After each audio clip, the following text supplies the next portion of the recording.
again, aka Demonic Sweaters for LinuxMusicStudio.com, and I just wanted to show you a quick update on the iBook situation with the Mbox, and I have it set up here in my drum room.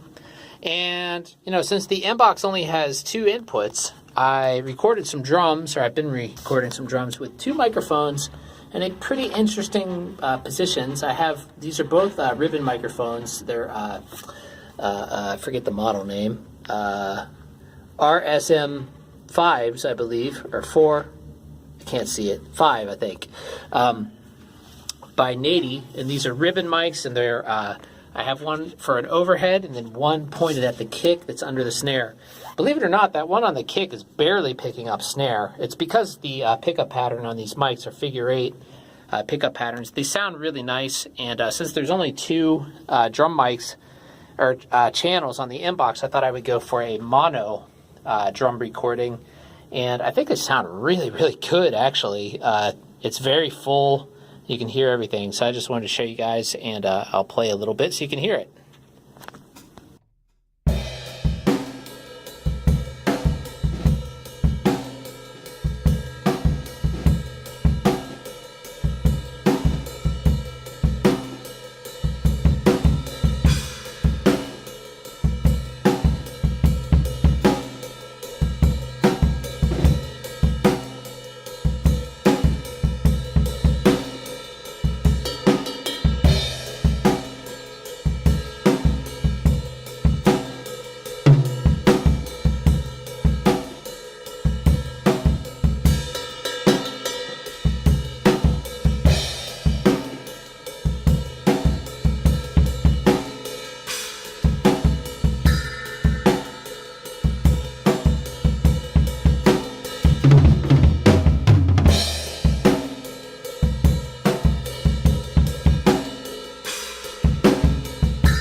So in my opinion, even in 2018, the Mbox One is still a really good product, and you can get them for dirt cheap right now too. They're only about 30 bucks.